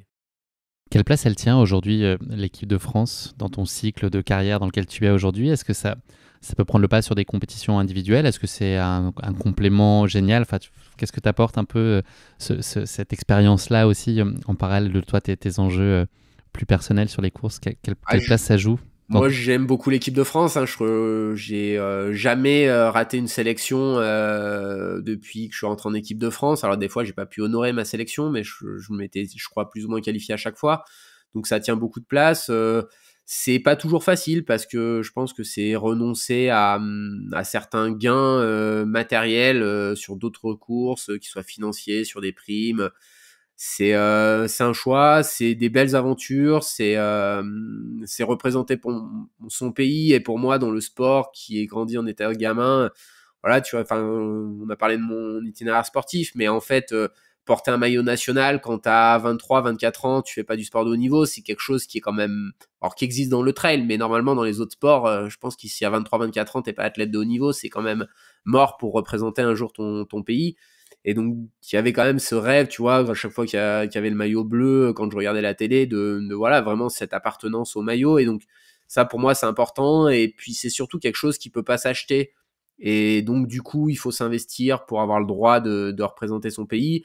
Et c'est aussi parce que c'est important que j'ai renoncé au maillot pour les Europes, parce que j'estime que c'est quelque chose qui dépasse le cadre personnel. Après, j'aimerais qu'il y ait une meilleure prise en compte des différents calendriers pour favoriser le plan sportif pour les athlètes, parce que ce que je pense tout le monde a envie de voir, c'est les meilleurs coureurs s'affronter de manière régulière comme dans tous les sports structurés.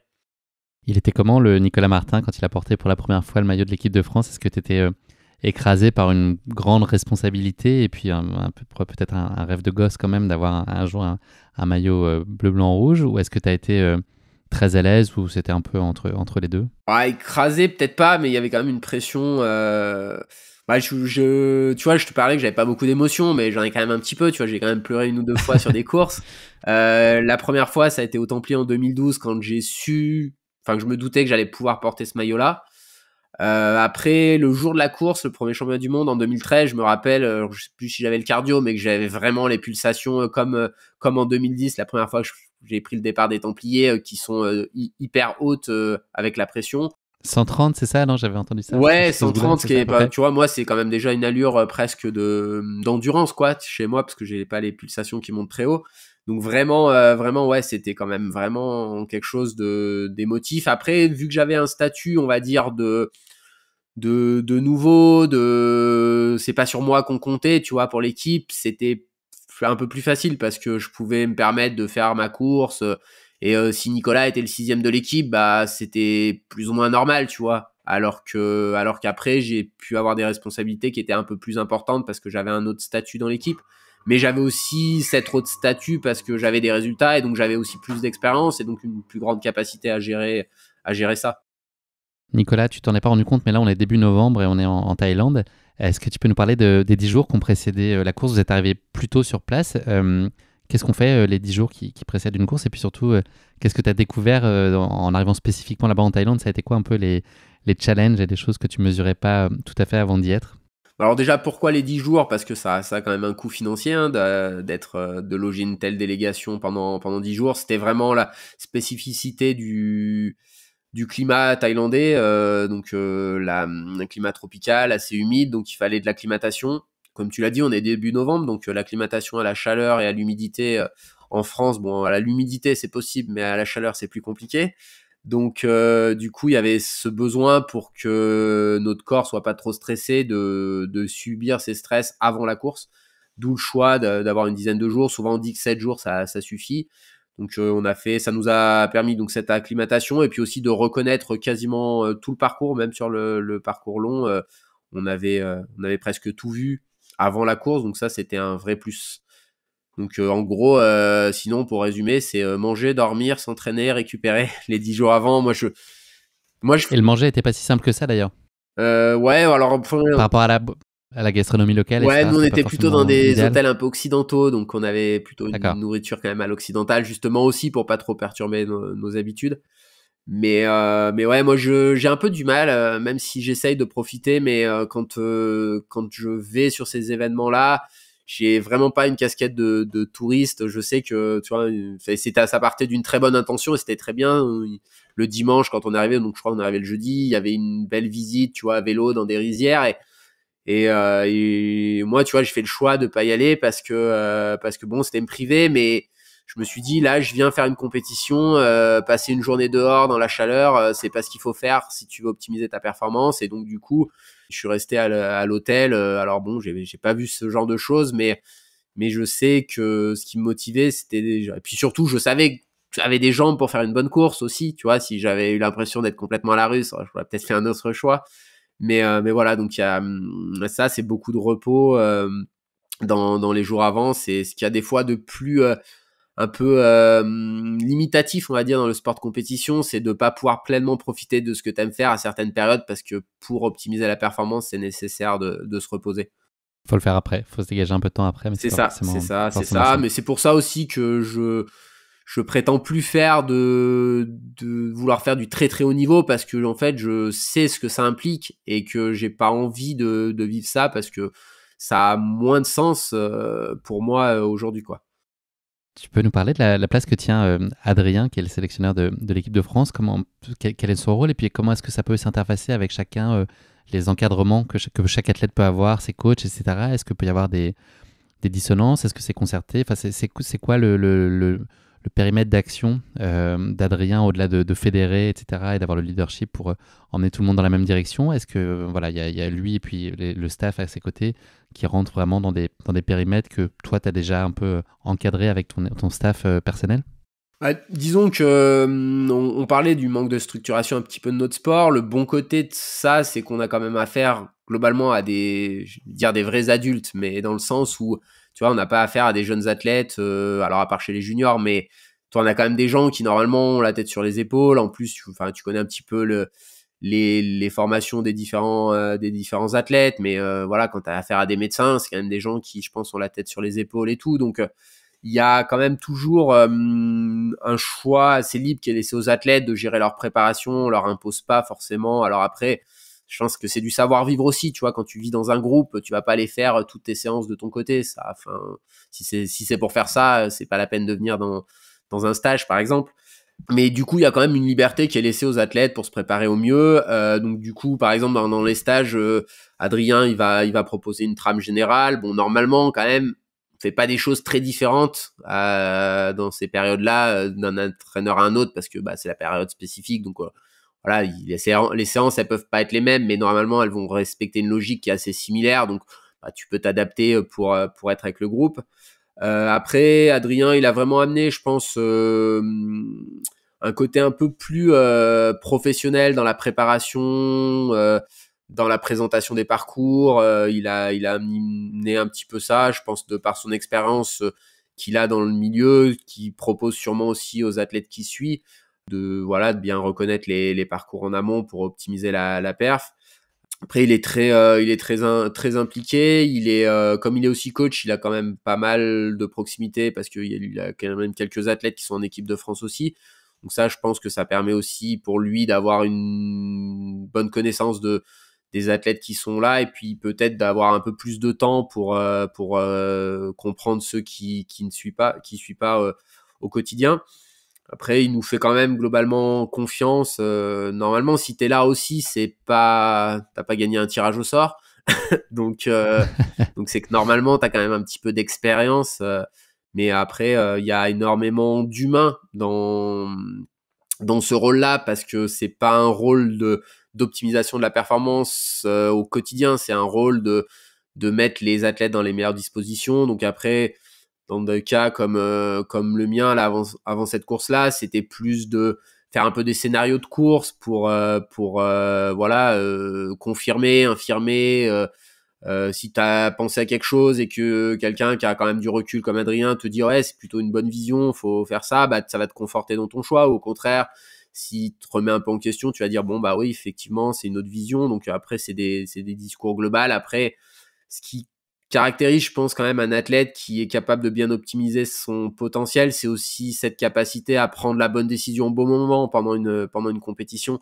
Et ça passe beaucoup par l'expérience. Et c'est souvent pour ça que on a des athlètes, par exemple, qu'on va voir très forts sur des courses plus courtes ou sur des entraînements et qui n'ont pas forcément cette capacité tout de suite à performer au même niveau sur des courses plus longues parce qu'ils ont, je pense, pas toujours cette capacité d'analyse qu'a un athlète qui est un peu plus âgé. Donc le monde est bien fait, souvent tu régresses un peu physiquement avec l'âge, mais tu as un peu plus d'expérience pour compenser quoi. Qu'est-ce qui se dit, Nicolas? Enfin, je peux pas parler de toi à la troisième personne. Qu'est-ce que tu te dis la veille de la course, l'objectif et l'ambition? Est-ce que tu as une conviction un peu sur à quoi ça va ressembler demain et sur quoi tu te projettes? Tu te rêves et tu t'imagines sur la boîte? Est-ce que t'es pas du tout à ce niveau-là d'anticipation et de confiance sur le résultat que tu pourrais obtenir, ou est-ce que tu penses pas vraiment? Moi, j'ai toute la prépa, je passe pas mal de temps avec Thibaut Garivier. Du coup, on voit qu'on est très proche. Moi, dans ma tête, je sais même pas si on l'a trop concrétisé, mais le rêve, c'est déjà de gagner la médaille d'or par équipe en faisant tous les deux parties des 3 coureurs qui comptent. Et un petit peu sur les derniers jours, dans un coin de ma tête, je me dis tous les deux sur la boîte. Je me dis vraiment avec tu as parlé des forfaits de Tom Evans, Hannes Stamberger. Quand ils étaient là, je me dis bon voilà, c'est compliqué parce que sur le podium, il y a quand même que 3 places. Si déjà t'es 2, faut dire qu'il faut battre quand même vraiment des top coureurs et que les 2 coureurs français battent ces top coureurs. Donc mais bon, avec un peu les défections, je me dis vraiment clairement, tu vois, si je te dis comment je voyais la course, alors on va dire à J-2 parce qu'à J-1 ça va changer un petit peu, on va en parler, mais à J-2, je dis Adam, Thibaut et moi le podium.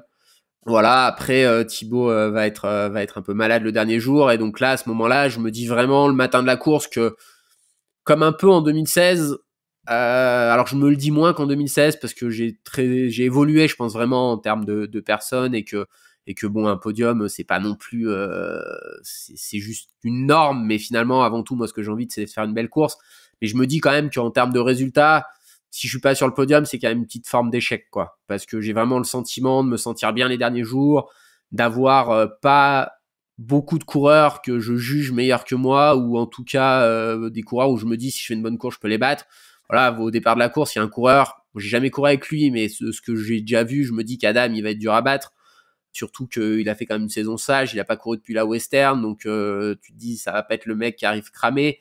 Donc là, vraiment, je me dis qu'il y a moyen d'être sur le podium si tu fais pas n'importe quoi. Nicolas, nous sommes le vendredi 5 novembre, il est bientôt 6h30 du matin. J'ai l'impression de faire une annonce dans un aéroport. Ça part fort.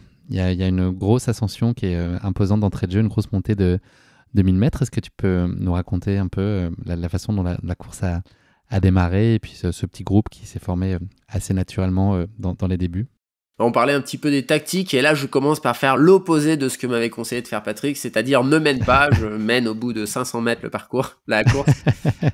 Donc du coup, bon, un petit peu dans ma tête, je me dis non, faut pas faire ça. Au bout d'un quart d'heure, je rentre dans le rang, je me mets un petit peu, je sais pas, en 4-5e position et là la montée se déroule et puis on arrive au sommet, on est à peu près 8 coureurs, il y a 3 Français, Paul, Thibaut et moi, puis Adam, je crois 2 Espagnols, Andreas. Borja Fernandez, Andreas Reiterer et puis un Suédois. Et voilà, donc la course continue. Donc là, premier pointage au bout de 8 km et demi, donc on a les zones de ravitaillement d'équipe, on va passer 3 fois à cet endroit-là.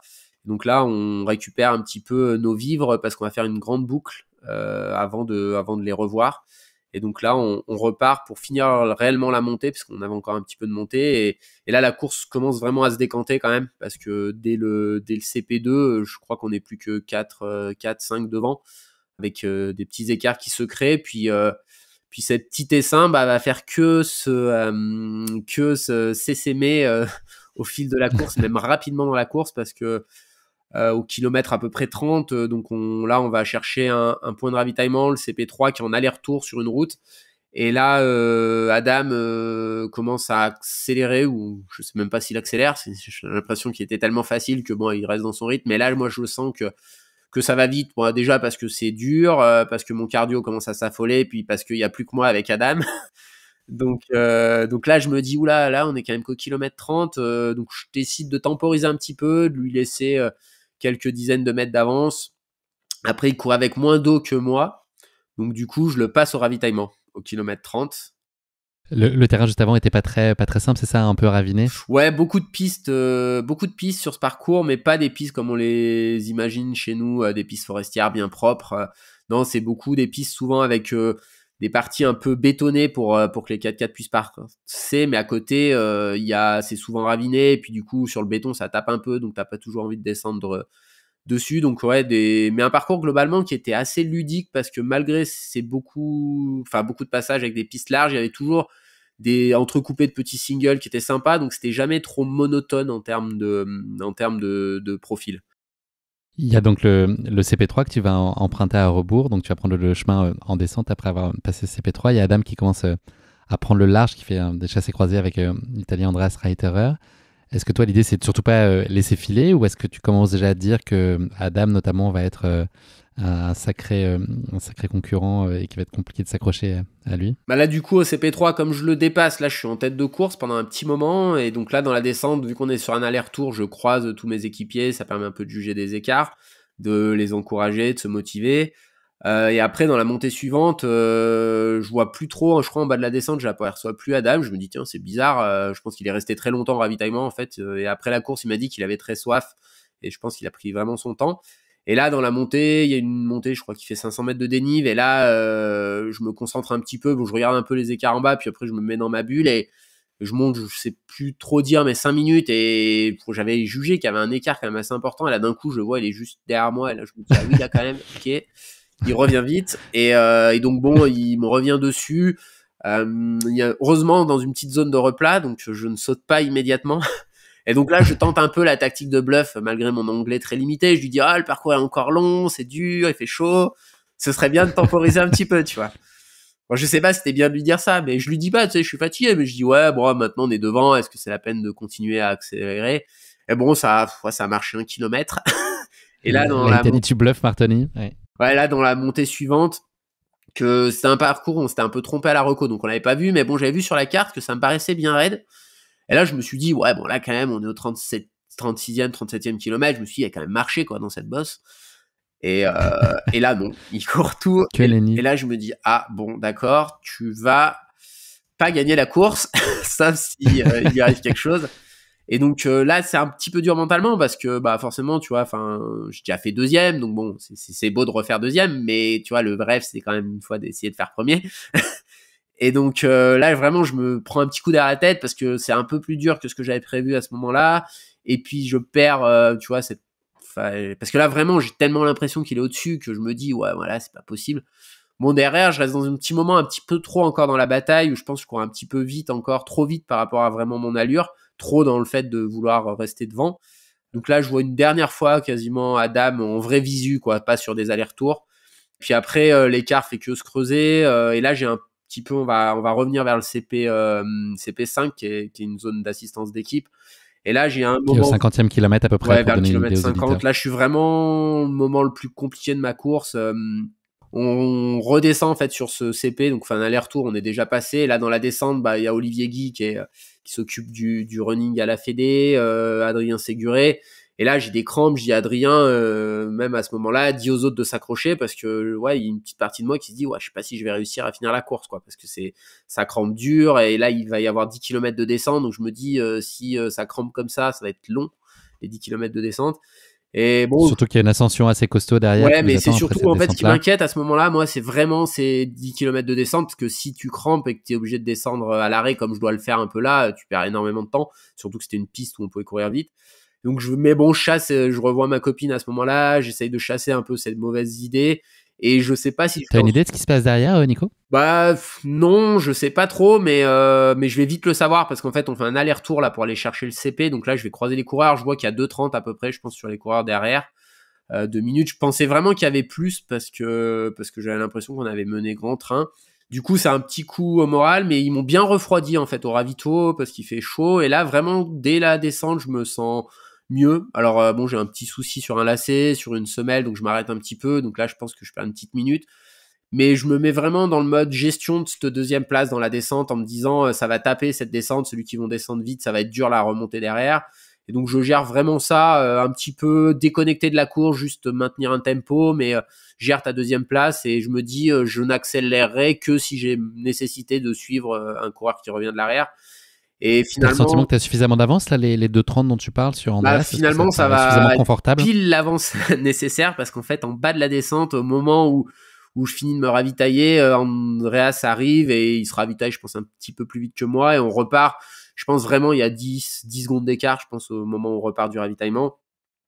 Et là, par contre, je savais que pour descendre vite, ça allait sûrement laisser un peu des traces. Et là, moi, dans ma tête, je me dis vraiment, là, c'est les moments de lui mettre la tête sous l'eau, entre guillemets. Donc, je fais vraiment un effort soutenu dans les 10-15 premières minutes de la montée, qui en plus, je sais, est pas trop dure. Elle permet de courir un petit peu encore. Donc là, je pense que ça lui met un peu un coup moral parce qu'il se dit, t'es un peu euphorique en disant, ah bah c'est bien, je reviens. Et puis là, le mec, direct, il te remet un écart. Tu fais, ah bah non, en fait, il gérait. Puis là, après, c'est un peu mode gagne-terrain jusqu'à la ligne d'arrivée, enfin en tout cas jusqu'en haut de la montée d'abord, où là, je vais avoir des vrais écarts avec Adam et qui vont être un peu, ouais, qui vont être plutôt quand même salvateurs, c'est-à-dire que ça va complètement me décharger mentalement d'essayer de gagner la course parce que là, dans la montée, on va me dire qu'il a 9 minutes. Alors ça me met un peu un coup parce qu'en bas, on m'annonce un écart en fait qui était précédent et donc à 1,30, on me dit en bas et là, au milieu de la montée, on me dit... enfin pas aux 2 tiers de la montée, on me dit 9 minutes, je me dis comment c'est possible. Mais bon, on m'avait quand même mis 4 ou 5 minutes. Donc voilà, et après là je passe vraiment en mode maintenant je me dis que j'avais suffisamment d'avance pour maîtriser la médaille jusqu'à la ligne d'arrivée si je fais pas n'importe quoi. Alors par contre c'est dur physiquement, donc t'as quand même un peu hâte que ça s'arrête et que vraiment ça se concrétise que dans les 2 derniers kilomètres, la médaille, quand vraiment il peut plus rien t'arriver parce que ouais, tant qu'il y a une descente, t'es pas à l'abri d'une cheville, ce genre de choses. Donc, ouais, vraiment être resté un peu dans le fait d'avoir toujours été presque médaille d'argent, quoi, rapidement dans la course, mais de le concrétiser vraiment que très proche de l'arrivée, quoi. Donc, du coup, c'était une sensation assez particulière là-dessus, quoi. Tu conclus ces 80 km à une exceptionnelle deuxième place, donc vice-champion du monde derrière Adam Peterman, on l'aura compris, après 7h28 d'effort. J'ai envie de te demander ce que tu ressens à ce moment-là, mais tu m'as dit que tu étais une machine et que tu ressentais pas d'émotion.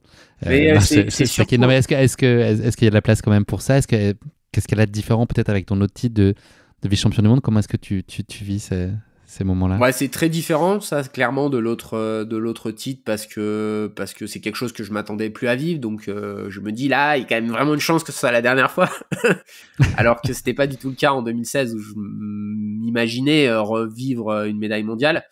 Donc là, il y a ça. Après, il y a beaucoup de fatigue parce que je sais pas, j'ai l'impression qu'il y a des gens qui marquent pas comme ça, mais moi j'ai l'impression que voilà, c'est vraiment le cerveau me tient, mais là, dès que je passe la ligne, c'est la fatigue te submerge et donc du coup, t'as juste une envie, c'est de te mettre des glaçons sur le cou et puis c'est vraiment, pour le coup, il fait quand même très très chaud. Pendant la course, ça a été, mais là, il fait, je sais pas, 30-32 degrés.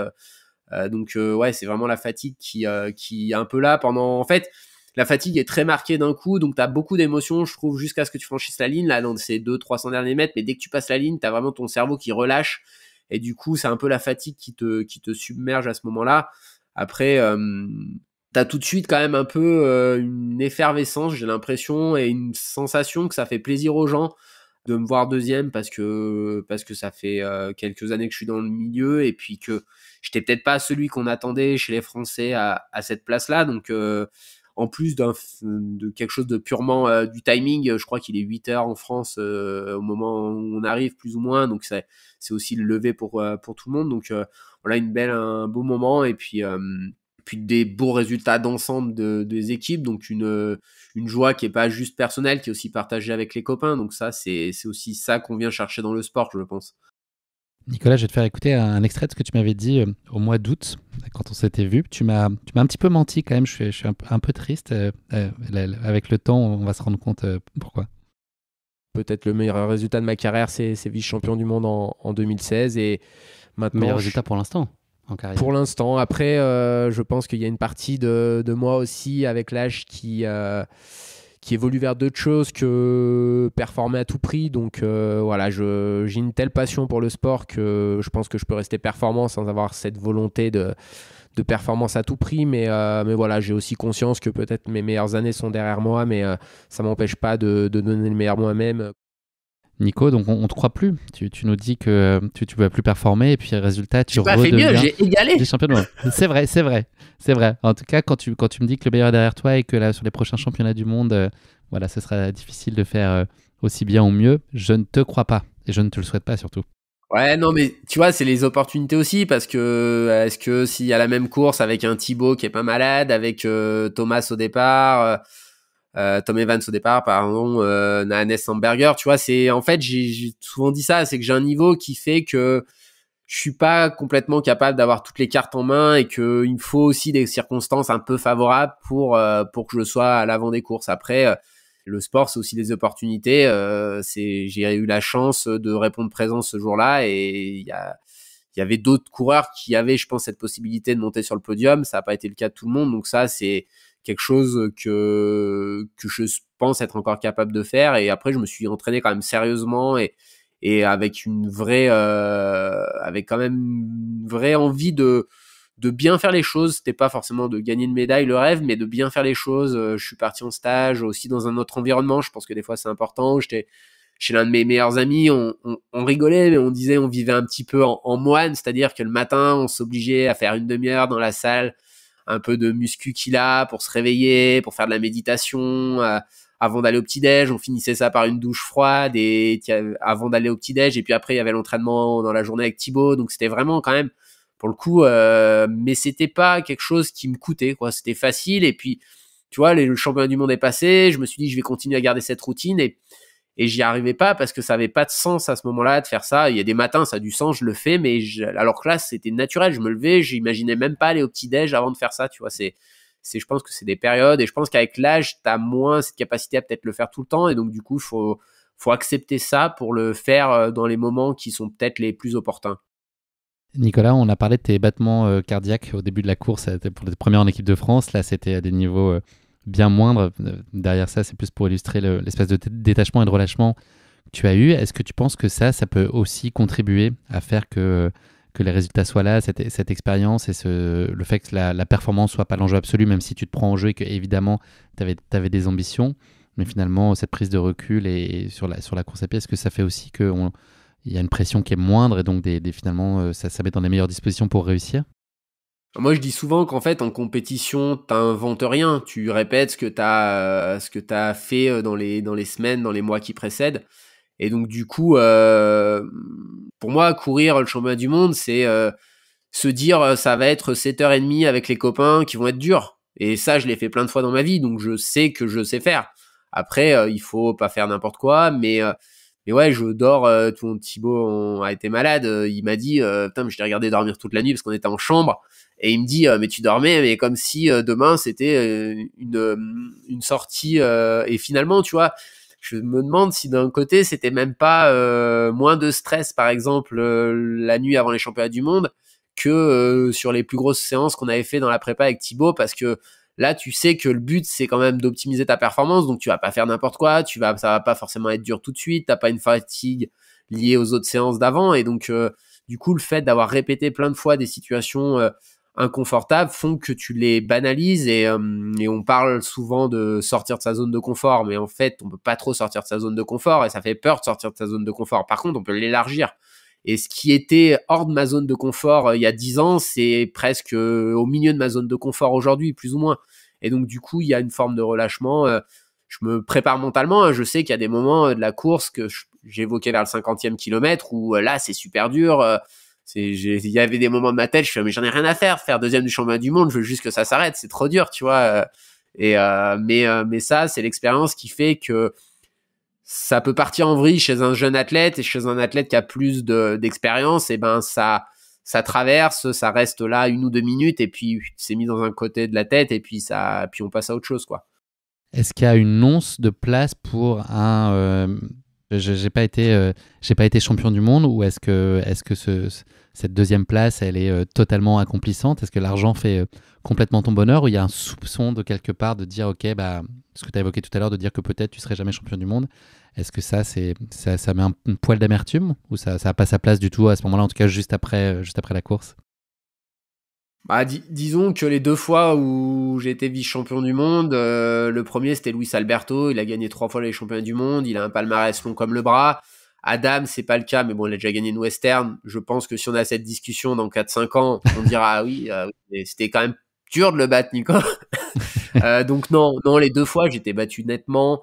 Ça aurait été plus difficile si ça s'était joué à quelques secondes. Tu vois, si on avait eu un scénario on avait fait une course de prépa avec Thibaut Garivier à Gap où on finit au sprint, bah sûr, si tu perds la médaille d'or pour 5-6 secondes au sprint à la fin, ça c'est sûrement peut-être un peu plus dur à digérer. Après, je sais pas, je suis pas trop dans le c'est important pour avoir des gains matériels, d'avoir des résultats, mais moi je sais que si tu c'est pas, ça change rien, quoi. Champion du monde, vice-champion du monde, bon, c'est juste des mots, quoi. Finalement, moi c'est plutôt le quotidien qui des fois je dis que je fais encore de la compète juste parce que ça me permet d'avoir la vie que j'ai, plus que de vouloir être bon.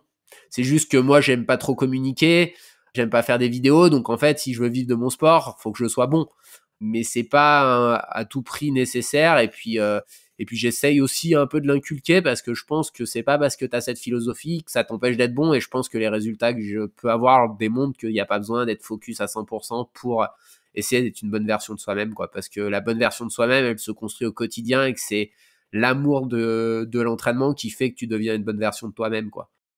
L'équipe de France, elle a brillé plus globalement à titre individuel et collectif. Chez les hommes et chez les femmes, ça a été une très belle collecte et une très belle moisson de médailles. Ils ont écouté ta consigne, en fait, ils en ont mis partout, comme tu avais demandé. Exactement. Et tu vois, ça, c'est important, ce rôle-là de ce que je commence à être, entre guillemets, un ancien, tu vois, de malgré l'enjeu, de dire tu peux déconner, et puis alors après, comme je disais en rigolant, je fais le guignol tout avant la course. Il fallait éviter de faire le guignol sur la course pour pas vraiment passer pour un guignol.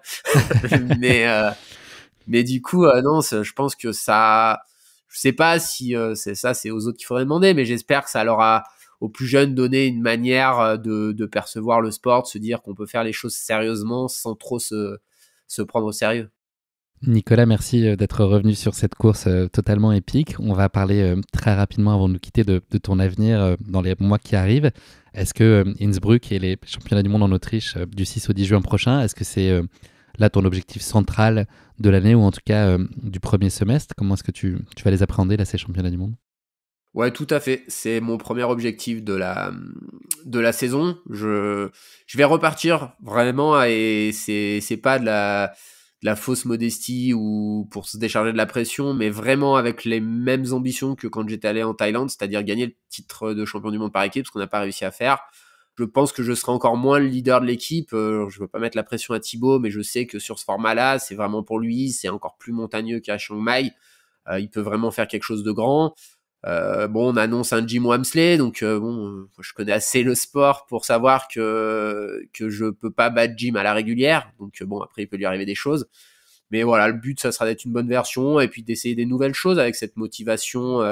Là, de peut-être partir un peu loin de chez soi pendant un stage en altitude, par exemple de 4 semaines, avec cette motivation-là, que tu fais pas si t'as pas ça. Donc c'est vraiment, tu vois, un petit peu, moi j'aime dire, la compète, c'est un peu le phare qui te guide, quoi. Ce qui compte, c'est le chemin qui va te mener jusqu'au phare, mais s'il y a pas le phare, c'est moins facile d'y aller. Donc je vois un peu les choses comme ça, et puis partager dès le mois de mars sur les championnats de France de trail court, sur pas le format qui me convient le mieux, mais celui qui me motivait le plus par rapport au plateau. Et puis voilà, moi j'aime prendre part à ces courses, même si j'espère que ça durera le plus longtemps possible.